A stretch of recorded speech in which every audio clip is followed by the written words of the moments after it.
আহা, আজকে আমি জোহরের নামাজের পরে একটা ছেলে 23 বছর বয়সী, বরাবর 23, 2000 সালে জন্ম, একদম আমার বাসার পাশে মহল্লার ছেলে, চাঁদের মতো চেহারা, ফুটফুটে চেহারা, তার জানাজা পড়ছি এই আজকে জোহরের পর। 22-23 বছরের, এত সুন্দর চেহারা ছেলেটার। গতকাল রাত্রে 11:30, 11:30, 11:15 দিকে সিএনজি অ্যাক্সিডেন্টে মারা গেছে। ইউনিভার্সিটিতে পড়তেছে, আমাদের কুমিল্লা ক্যান্টনমেন্ট একটা বায়ুস্ট ইউনিভার্সিটি আছে, খুব উন্নত মানের, ওইখানকার ছাত্র ছেলে, খুব নামাজি, সুন্দর দাড়িওয়ালা ছেলে। তো আমি এটাই বললাম, বাবার প্রথম সন্তান, বাপটা একটা শব্দও কইতে পারছে না।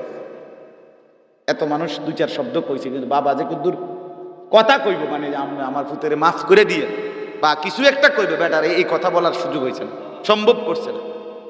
4টা মেয়ের পরে তার এই প্রথম সন্তান, কি পরিমাণ বেচাইনি বেচারা বলে।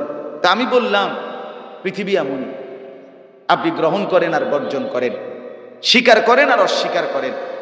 দোস্ত আমার, চাই কিংবা না চাই, মৃত্যু নিশ্চিত, কবর নিশ্চিত, চলে যাওয়া নিশ্চিত, চলে যাওয়া নিশ্চিত, কোনো সন্দেহ। এতটা আপনি এই দল না করে এই দলের লগে থাইকা জিন্দিগি পার করতে পারবেন, আপনি এই লোকের লগে না চললে ওই লোকের লগে থাইকা জীবন পার করতে পারবেন।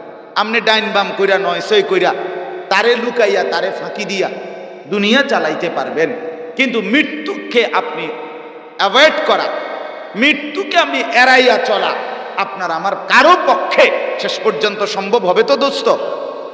যেটা নিদারুণ বাস্তবতা, যেটা আমার ভাই দিল দিয়া বোঝো তুমি, যেটা অকাট্য সত্য, যেটা নিদারুণ বাস্তবতা, যেটা চোখের সামনে দেখা একবার দুইবার না, শত শতবারে এই 2 চোখে মানুষের লাশ দেখলাম, আমিও দেখছি, তুমিও দেখছো কিনা ভাই? তাহলে এতবার একটা মানুষের মৃত্যু দেখলাম, এতগুলো জানাজা পড়লাম, এতবার কবরস্থানে দেখলাম, এইটাকে আমি চোখ বন্ধ করলেই কি মিথ্যা হয়ে যাবে? আমি স্বীকার না করলেই কি মিথ্যা হয়ে যাবে? আমার বুঝে না ধরলেই কি মৃত্যু মিথ্যা হয়ে যাবে? বন্ধু আমার, দোস্ত আমার, নওজোয়ান সাথী আমার, কাজেই ভাবতে শিখো, ভাবতে শিখো। আমি তোমাকে ভাবাইতে চাই, আমি তোমাকে জাগাইতে চাই, আমি তোমার দিল নাড়াইতে চাই, কলিজা নড়াইতে চাই।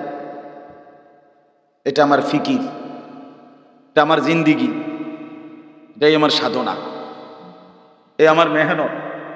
আমি যুবকের দিল নাড়াইতে চাই, নওজোয়ানদের কলিজা নাড়াইতে চাই। বন্ধু, ডানে বামে চাইও না। আমি প্রত্যেক দিন বলি, সমবয়সীর সাথে মিল্লা বুদ্ধি করলে পারতাম না, একলা আগায় যাইতে হবে, একলা ছেড়ে দিতে হবে। সমবয়সী ভালো থাকতে দিবে না, সমবয়সী ভালো হইতে দিবে না। সমান বন্ধু তোমারে চরিত্রবান রাখতে দিবে না। তোমার মোবাইল না থাকলেও তার কাছে মোবাইল আছে, সে তার মোবাইল দিয়েই তোমার উলঙ্গ ছবি দেখাবে। তুমি নারীর আড্ডা চেনো না, সে ব্যবস্থা করে দিবে। তুমি জুয়ার আড্ডা চেনো না, সে তোমারে খুঁজে দিবে। তুমি মদের আড্ডা চেনো না, তোমারে সে ব্যবস্থা করে দিবে। বন্ধু না, আমরা ফ্রেন্ড, তোর জন্য যদি এতটুকু করতে না পারি, তোর জন্য যদি একটা মাইয়াই ব্যবস্থা করে দিতে না পারি, বন্ধু হলাম কি? তোরে যদি উলঙ্গ ছবি দেখাইতে না পারলাম, তো ফ্রেন্ড হলাম কেন? আহা, এই জন্য সমবয়সী ভালো থাকতে দেয় না, আগায় যাইতে হয় ধাক্কাইয়া, পার করেই আগায় যাইতে হয়। না বন্ধু, তোদের সাথে থাকলেই আমার জিন্দিগি শেষ না, শেষ পর্যন্ত আমাকে একাই। আমি মায়ের পেট থেকে এসেছিলাম একা, আমি আমার মালিকের সামনে দাঁড়াবো একা। ওয়াউরিদু আলা রাব্বিকা সাফফা লাকাদ জিতুমুনা কামা খালাকনাকুম আউওয়ালা মাররাহ। রব্বুল আলামিন বলেন, একজন একজন করে আমার বান্দাকে আমি রব্বুল আলামিনের সামনে সারিবদ্ধভাবে পেশ করা হবে। একজন একজন। কয়জন? রব্বুল আলামিন বলবেন, বান্দা, চোখের সামনে এনে আল্লাহ বলবেন, বান্দা, মনে কি পড়ে তোমার? মায়ের পেট থেকে যেরকম একজন তুমি বের হয়েছিলে, আজকে সব ঘাট ঘুরে আমি আল্লাহর সামনে একাই এসে দাঁড়াইলে। বন্ধুরা কই, স্বজনরা কই, দোস্ত আহবাবরা কই, বিবি কই, ছেলেরা কই, মেয়ে কই। ইয়াওয়াদ্দুল মুজরিমু লাউ ইফতাদি বিবানিহি।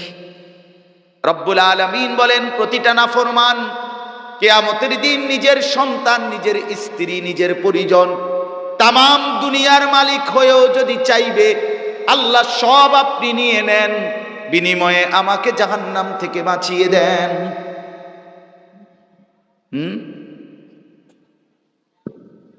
ওমান ফিল আরদি জামিআ, ওমান ফিল আরদি জামিআ, গোটা পৃথিবী নিয়ে নেন মাওলা, বিনিময়ে আমারে শুধু বাঁচায়, আমারে শুধু বাঁচায়। এই জাহান্নাম আল্লাহ যে চিৎকার করছে হাসরের ময়দানে, এরকম সরাসরি আল্লাহ কোরআনে বলছে, দোস্ত ওয়াজিআ ইয়াউমা ইদিম বিজাহান্নাম, আমার কোটি কোটি ফেরেশতা দিয়ে আমি আল্লাহ হাসরের মাঠে জাহান্নামকে টেনে আনব। সরাসরি বান্দা দেখবা জাহান্নামের দিকে তাকাইয়া এক নজর। আল্লাহর রাসূল বলেন সমস্ত হাসরের মাঠ তখন এক পলক জাহান্নামের দিকে তাকাইয়েই একটাই শুধু চিৎকার দিয়া উঠবে, ইয়া রব্বি নাফসি নাফসি, ইয়া রব্বি সাল্লিম সাল্লিম, হায় মাওলা আমারে বাঁচা। লা আসআলুকা আল-ইয়াওমা উম্মি ওয়ালা উখতি। হাদিসে আছে আল্লাহর নবী বলেন, মুসা নবী বলবে, আল্লাহ মা কেউ চাই না, বোন কেউ চাই না, বাল আসআলুকা আল-ইয়াওমা নাফসি, আজ আমি শুধু মুসা নিজেকেই বাঁচাইতে চাই। ইব্রাহিম নবী বলবে, আল্লাহ আমার কলিজার টুকরা সন্তান ইসমাইলকে দেখা যায়, আমি তার ব্যাপারে কিছুই বলছি না মাওলা, তারটা সে বুঝুক মাওলা, আমি ইব্রাহিম শুধু আমাকেই বাঁচাইতে চাই। ইয়াকুব নবী বলবে, আল্লাহ ইউসুফকে দেখা যায়, এটা সেই সন্তান আমার 40টা বছর একটানা দুনিয়ায় কানতে কানতে যার বিরহে অবিয়াদ্দাত আইনাহু মিনাল হুসনি, আমার দুইটা চক্ষু অন্ধকার হয়ে কালো সাদা হয়ে গেছিল, অন্ধ হয়ে গেছিলাম। আজ খোদার কসম মাওলা, হাসরের ময়দানে আমি ইউসুফের ব্যাপারে কিছুই বলতে চাই না, ইয়া রব্বি নাফসি নাফসি, আল্লাহ শুধু আমাকে বাঁচান, আমাকে বাঁচান। গোটা মাঠ বলবে, আম্বিয়ারা, আউলিয়ারা, সাহাবারা, নেক বান্দা, বেঈমান সব বলবে, আল্লাহ আমাকে বাঁচান, আমাকে বাঁচান। কাকে বলেন না, আমাকে, কাকে? ইয়া রব্বি নাফসি নাফসি, ইয়া রব্বি নাফসি নাফসি, রব্বুল আলামিন কে বলবে, আল্লাহ আমাকে বাঁচান। গোটা মাঠে কোটি কোটি মানুষ হঠাৎ করে শুনবে, কেবল একজন মাত্র কোন এক জায়গা থেকে বলতেছে, ইয়া রব্বি উম্মতি উম্মতি। এই একজনই শুধু, তিনি শুধু একজনই হবেন, ওই একজনই শুধু বলবে, আল্লাহ আমার উম্মতকে বাঁচা, ইয়া রব্বি উম্মতি।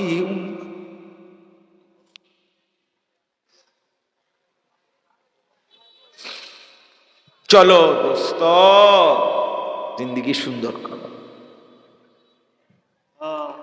নষ্ট করে দেওয়ার সব উপকরণ তোমার হাতে, বেঈমান তোমার হাতে সব তুলে দিছে,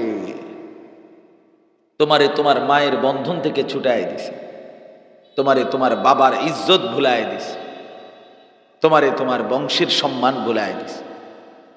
তোমার বংশ, তোমার মা, তোমার বাবা, তোমার পরিবার, তোমার দেশ, তোমার জাতি, তোমার ধর্ম, তোমার আল্লাহ, তোমার রসুল, তোমার কোরআন, তোমার হাদিস, কিচ্ছু তোমার মনে নাই, সব তোমারে ভুলাইয়া দিয়া তোমারে এক মোবাইল দিয়া দিছে যে তুমি শুধু জিন্দিগি সাজাও, নারী, ছবি, অশ্লীল দৃশ্য, উলঙ্গ নাচ, তুমি বেঈমানের মতো চুলের ডিজাইন বদলাও, কাফেরের মতো প্যান্ট বদলাও, দুশ্মনের মতো শার্ট বদলাও, সারা দিন সারা রাত যতক্ষণ সজাগ আছো শুধু খানা আর ঘুম, এই দুই কাজ ব্যতীত তোমাকে বানানোই হয়েছে মোবাইল টিপবার জন্য, সমবয়সীদের আড্ডা দেওয়ার জন্য। করো। তেমন কিছু আর পড়তেও হবে না, হেসে খেলে না এমন আর কিছু পড়তে হবে। খুব দ্রুত, খুব দ্রুত সকল চেষ্টা চলতেছে সর্বাত্মক হেসে খেলে পড়বা। তুমি হাসবা, ললিপপ খাবা, চিপস খাবা, বার্গার বানাইবা, হ্যাঁ তুমি হেসে খেলে পড়। পরীক্ষা নাই, পরীক্ষা দিয়ে করবা কি? পরীক্ষা মুক্ত পড়ালেখা। অথচ এই কোরআনুল কারীমে রব্বুল আলামিন বলছে আমি পৃথিবীতে মানুষ বানাইছি পরীক্ষা নেওয়ার। তো আল্লাহ নবী সাল্লাল্লাহু আলাইহি সাল্লাম উদাহরণ দিয়ে বুঝাইছে, যে মনে করো ওয়ালাউ আনতালকা আখাকা বিওয়াজহিন তালকিন, তোমার একজন ভাইয়ের সাথে তুমি যে হাসি মুখে তাকাইছো, তারে কিছু খাওয়াইতে পারো নাই, তারে 10টা টাকা দিতে পারো নাই, সেই সামর্থ্য নাই তোমার, কিন্তু কমপক্ষে তার দিকে হাসি মুখে তাকাইয়া বলছো কেমন আছেন ভাইয়া। এই হাসি মুখে তাকানো, আল্লাহ রসুল বলেন এটাও কিয়ামতের দিন তোমার আমল নামায় সাদকার সওয়াব হিসাবে নেকি আসবে। সামান্য কাজ, একটা মুচকি হাসি দিলাম, মুচকি হাসি দিলাম। আল্লাহ নবী সাল্লাল্লাহু আলাইহি ওয়াসাল্লাম আরেক হাদিসে বলছেন, তুমি তোমার ভাই বালতি দিয়ে পানি উঠাচ্ছে, সে পারতেছে না বালতিটা আলগি দিতে, তুমি তার কোনা ধইরা বালতিটা একটু ধরে তারে আগায়া দিছো। রাসূলুল্লাহ বলেন এই ছোট্ট সহযোগিতাটা তোমার আমল নামায় কিয়ামতের দিন সাদকার সওয়াব হিসাবে নেকি আসবে।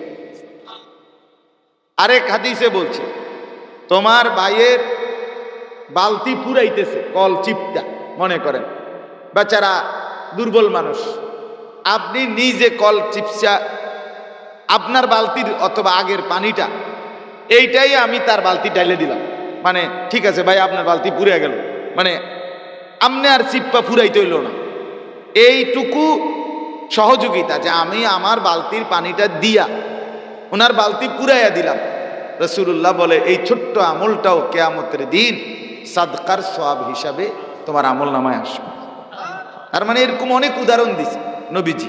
ছোট্ট হোক, তুমি এক অন্ধ ব্যক্তি রাস্তা পার হইতে পারছে না, তুমি ধরে তাকে রাস্তা পার করে দিলা, আল্লাহ রসুল বলে এটা সাদকার সওয়াব, সাদাকার সওয়াব।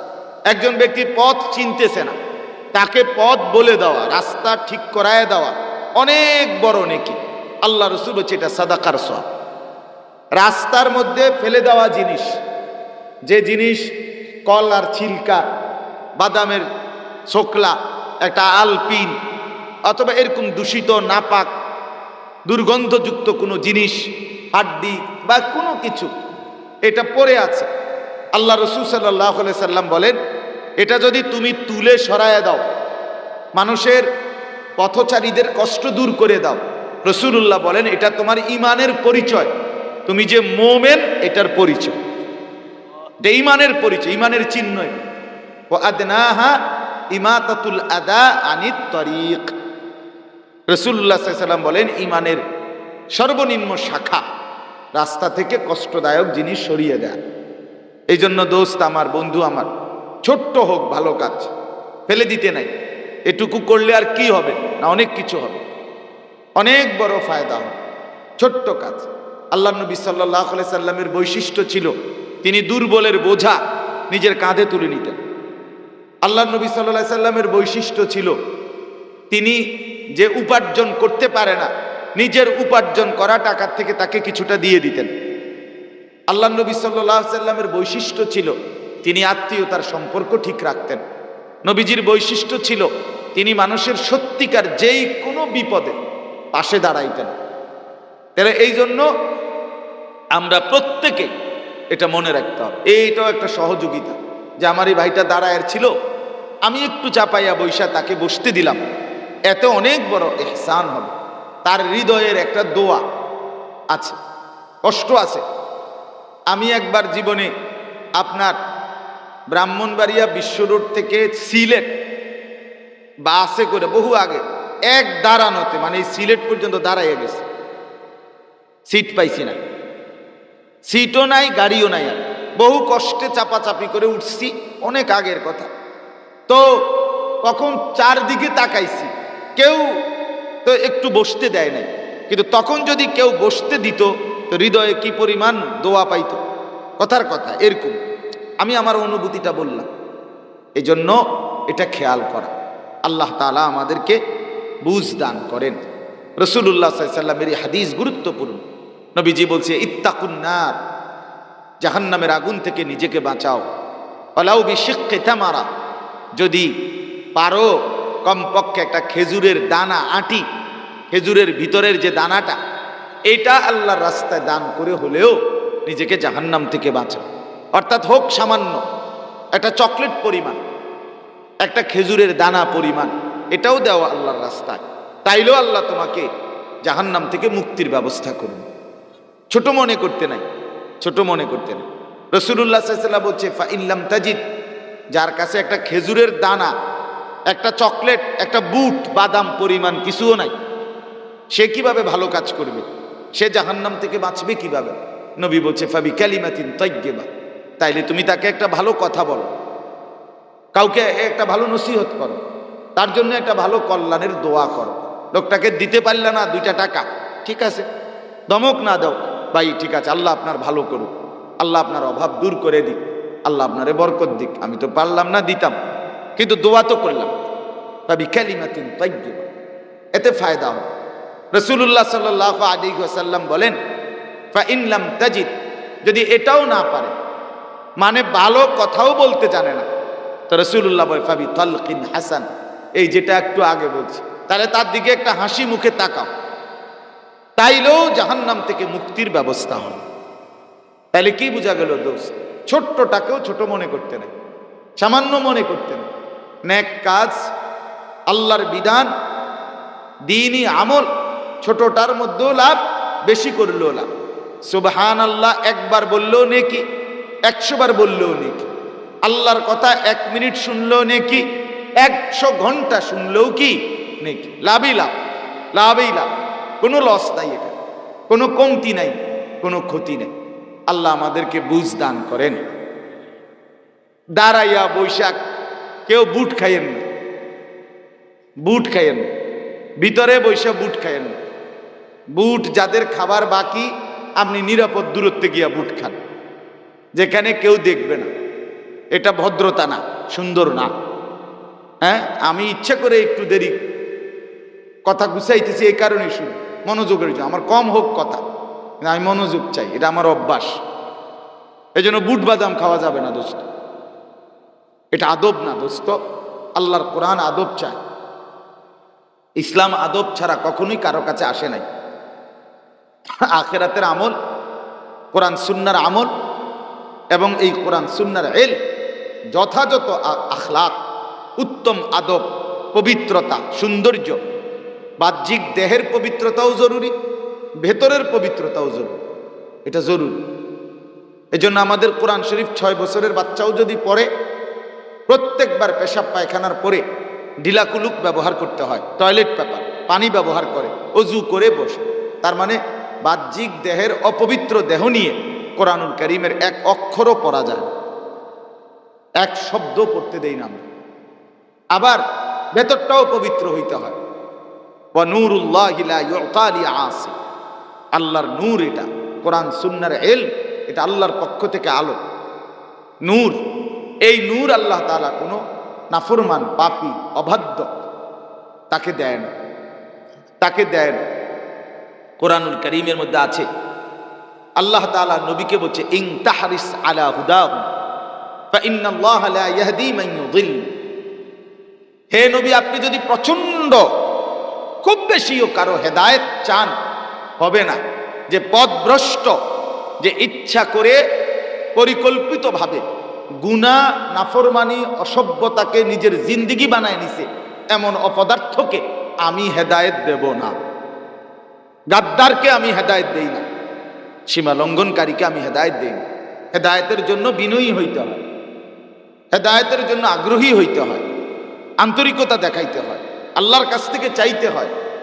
আল্লাহুম্মা ইন্নী আসআলুকাল হুদা ওয়াত তুকা ওয়াল আফাফা ওয়াল গিনা। নবীজির দোয়া। নবীজি বলতেন, আল্লাহ আমি আপনার কাছে হেদায়েত চাই, আল্লাহ আমি আপনার কাছে তাকওয়া চাই, আল্লাহ আমি আপনার কাছে আফাফ চরিত্রের পবিত্রতা চাই, আল্লাহ আমি আপনার কাছে ঘৃণা দুনিয়ার অমুখাপেক্ষিতা চাই। এগুলো চাইতেন। আল্লাহুম্মা ইন্নী আসআলুকা রিদাকা, আল্লাহ আমি আপনার সন্তুষ্টি চাই। নবীজি দোয়া করতেন। দোস্ত, আমার চাইতে হয় আল্লাহর কাছে, দিল রাখতে হয়, খামখেয়ালি করলে হয় না, খামখেয়ালি করলে হয়। ওটা বাংলা অঙ্ক বই না, এটা হাট্টিমাটিম না, ফালতু কথা না। কোরআন, কোরআন। আন্তরিকতা থাকতে হয়, দিলের মধ্যে চাহাত থাকতে হয়, গ্রহণ করার মানসিকতা থাকতে হয়, বিবেক থাকতে হয়। জিন্দিগি পার হয়েই যায় ভাইয়া, তামাশা করলেও জিন্দিগি যায়, গুরুত্ব দিলেও জিন্দিগি যায়। কারো জীবনই আটকায় নাই, সবারই এখন সমান টাইম। এই যে 7:57 বাজে, আমরা যারা এশার নামাজ পড়ছি আমাদেরও এই টাইম। আর তোমরা যারা এশার নামাজ পড়ো নাই অসভ্য, নিকৃষ্ট রুচির অধিকারী, বেহায়া, বেশরম, নির্লজ্জ, তোমাদের বেহায়াদেরও 8টাই বাজে। তোমরা আগাইতে পারো না, আগাইতে পারো, আগাইতে পারবাও না। বেনামাজি আগাইতে পারে না, সমাজের কাছে ঘৃণিতই থাকে, মানুষের কাছে নিকৃষ্টই থাকে। এ বুট খায়, বাদাম খায়, মানুষের বেডির দিকে চাইয়া থায়, হারাইয়া মতে, পাগল না, ছাগল না। হ্যাঁ, জিন্দিগির কোনো আগাও নাই, মাথাও নাই, পূবও নাই, পশ্চিমও নাই। এক ধরনের প্রতিবন্ধীর মতো নিজের বুঝে নিজে চলে। আমার এ দেশ কি মনে করে, সমাজ কি মনে করে, আমার মহল্লাবাসী আমাকে কি মনে করে, আমার মা বাবা আমার জন্য কি মনে করে, আমার ভবিষ্যৎ কি, কিচ্ছুই যে বোঝে না। এটা এক ধরনের প্রতিবন্ধী।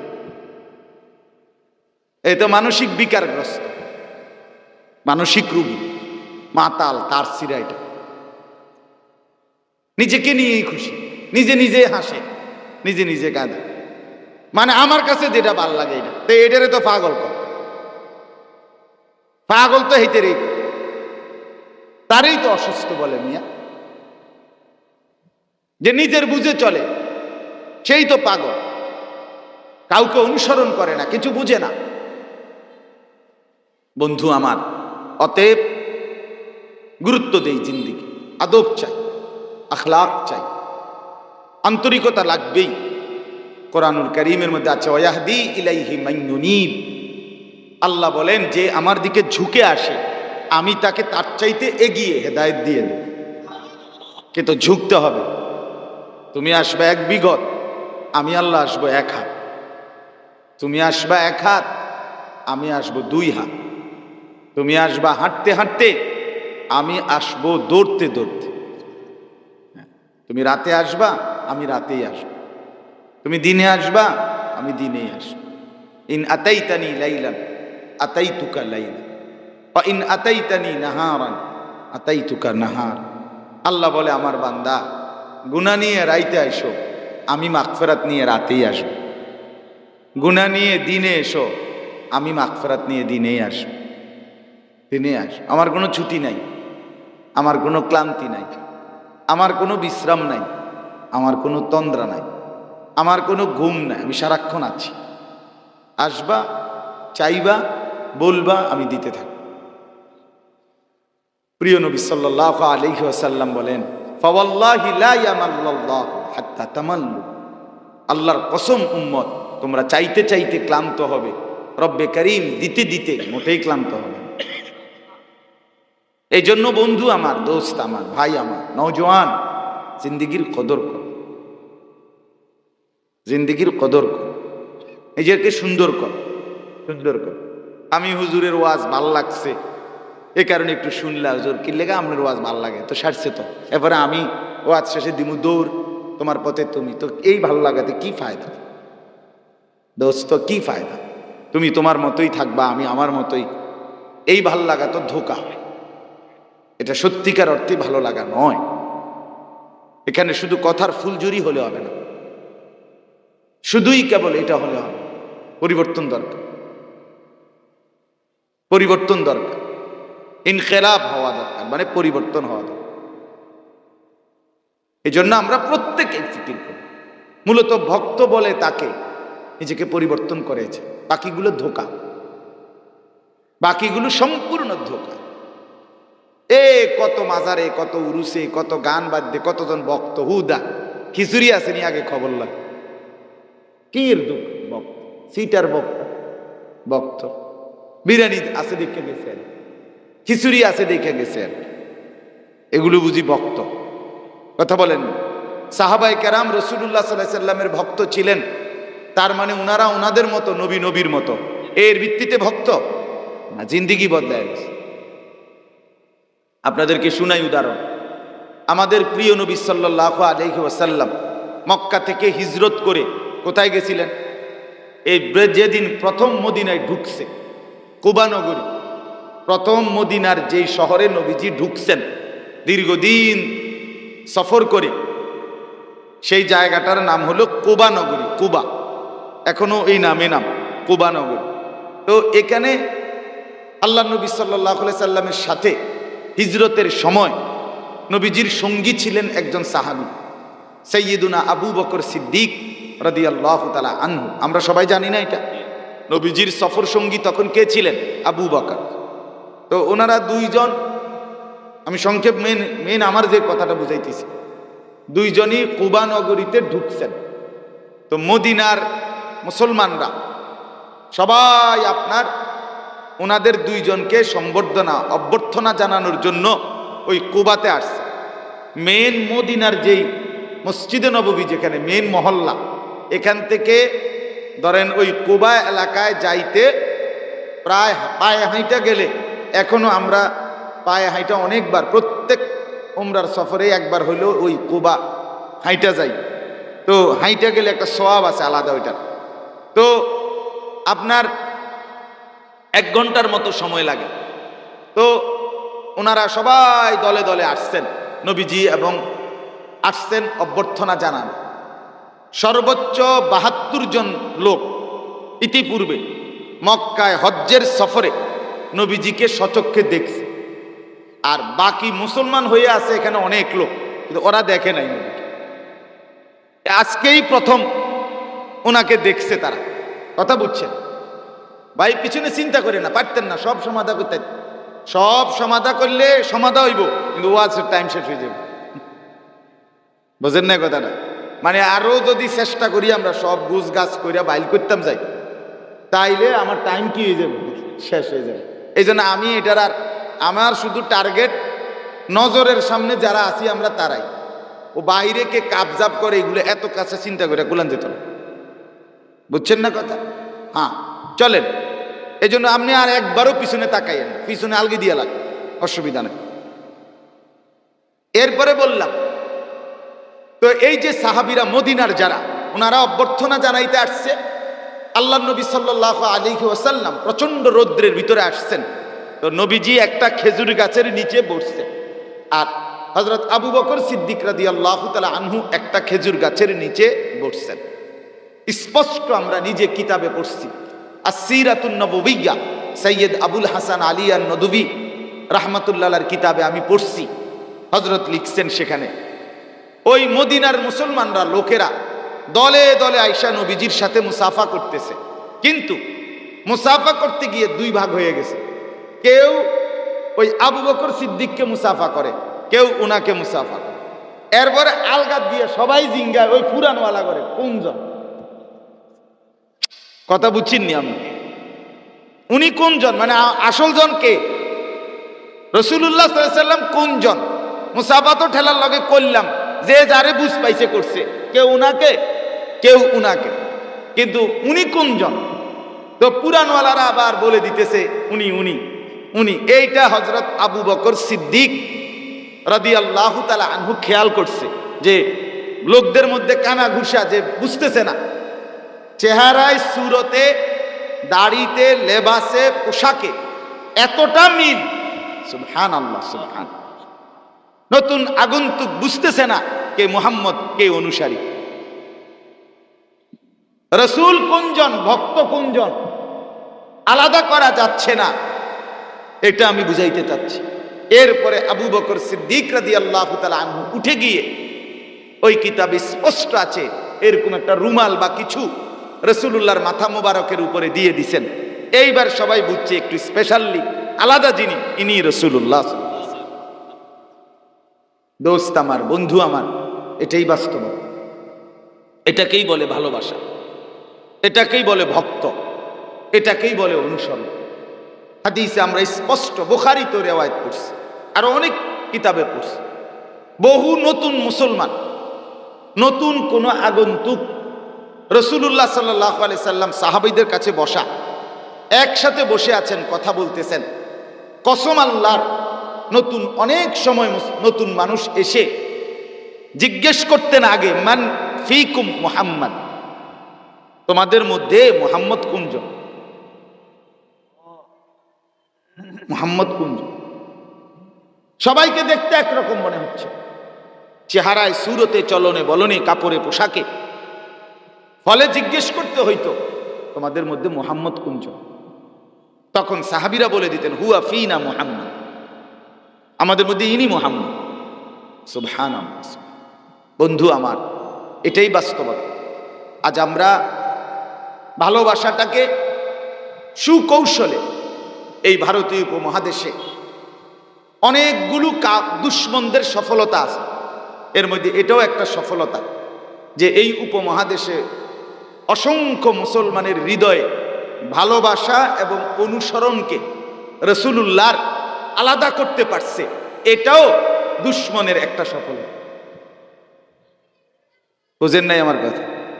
বুঝেন নাই? বুঝেন না? না বুঝছেন না, আমি আর একটু কই তাহলে বুঝবো। অর্থাৎ মূলত কোরআন সুন্নাহর আলোকে মূল বক্তব্য হলো ভালোবাসা এবং অনুসরণ, এটা সম্পূরক, এপিঠ ওপিঠ। আচ্ছা, এই কাগজের এটা একটা পিঠ না, এটা এটা আলাদা করা যাবে তো না? মানে এই পিঠটারে সরাইয়া এটা এটা রাখা যাবে তো? বলেন না, সম্ভব নেই এটা। না, কাগজের এই পিঠ, এইটা যেমন এটা স্বীকার করিলে এইটাকে স্বীকার না করে উপায় আসেনি, এই পিঠ স্বীকার করিলে এই পিঠ অস্বীকার করার উপায় আসেনি। এই ঠিক এটা যেমন এক সেকেন্ড আলাদা করা যাবে না। কসম আল্লাহর, রাসূলুল্লাহ সাল্লাল্লাহু আলাইহি ওয়াসাল্লামের ভালোবাসা আর অনুসরণ আলাদা করার কোনো সুযোগ নেই, কোনো সুযোগ। ভালোবাসা অনুসরণকে দাবি করে, অনুসরণ ভালোবাসাকে প্রমাণ করে। ভালোবাসে সে যদি জীবনে একবারও মুখ দিয়া না বলে, কিন্তু তার অনুসরণ দেখেই প্রমাণ হয় সে রাসূলুল্লাহকে ভালোবাসে। আজ আমরা এটা এখানে আসা দুশ্মন সফল, দীর্ঘ 200 বছরের অব্যাহত নবীর এশক এটাকে নিয়ে গেছে, আলাদা করে দিছে। ভালোবাসা, মহব্বত, এশক যাই কইয়া, গান, গজল, দোল, বাদ্য, খিচুড়ি, জিলাপি, বিরিয়ানি, হ্যাঁ, এরকম কিছু আচার অনুষ্ঠান, এটা হলো ভালোবাসা। এটা হলো ভালোবাসা। এটা করবে এক গ্রুপ।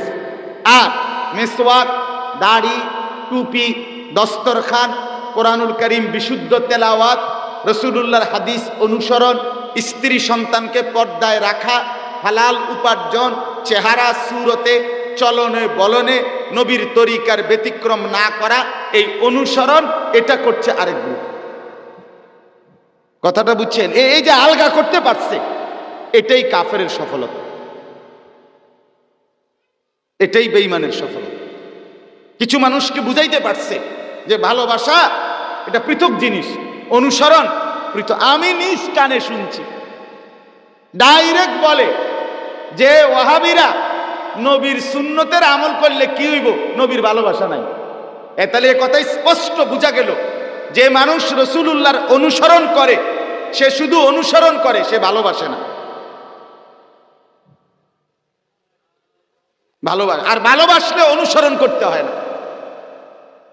এই যে আলগা করলেন আপনি এই দুইটা, এটা কেমনে করলেন? এই কাগজটারে দুইটা পার্ট কেমনে করলো, এটাই তো দেখার বিষয়।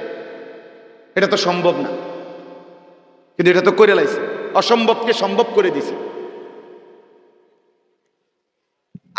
অনেক মানুষ আছে, আপনি বলেন নাহলে ইনসাফের সাথে বলেন, পীরাউলিয়ার ভক্ত এবারে ওটা বিড়ি খা একার মুখে কইতে আছে, মানে আতে সিগারেট বিড়ি এনে এবারে আমরা পীরাউলিয়ার ভক্ত। তুই কি পীরাউলিয়ার ভক্ত বেটা? কথা বলেন না কেন? আরে বলেন না, এটা কি মিথ্যা কথা বললাম? এটা এই বেটা পীরাউলিয়ার ভক্ত হবে কেন? কথা বলেন। চোখের সামনে আমি দেখতেছি আমনে চা দোকানে বইয়ার রঙিন টেলিভিশনে বেডির নাচ চাইতেছেন, আমনে যদি কোন আমনে পীরাউলিয়ার ভক্ত, আমনের মতো বাটফার কি আর হয়নি কেউ নিয়া?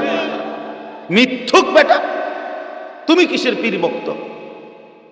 আব্দুল কাদের জিলানী রহমতুল্লাহ আলাইহি থেকে জুনায়েদ বাগদাদি বলেন আর যত আউলিয়া বুজুর্গ বলেন, এরা সাদওয়ানে বইয়া বেডি চাইছে, ওনারা বইয়া টেলিভিশন চাইছে, তো তুমি পীর ভক্ত মানে?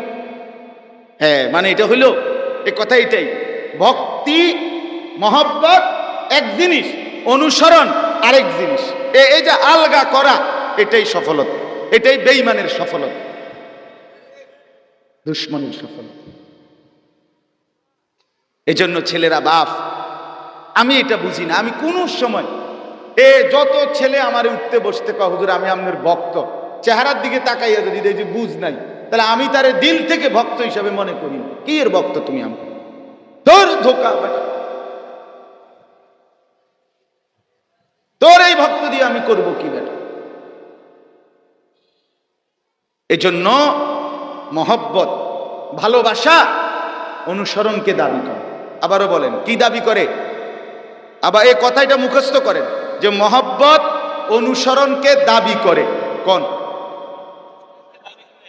অনুসরণ মহব্বতকে প্রমাণ করে? এই দুই কথা মনে রাখতে। যে ভালোবাসে সে অটোমেটিক অনুসরণ করতে হবে, আর যে অনুসরণ করে সে অটোমেটিক মহব্বত করে, এটা প্রমাণিত হবে।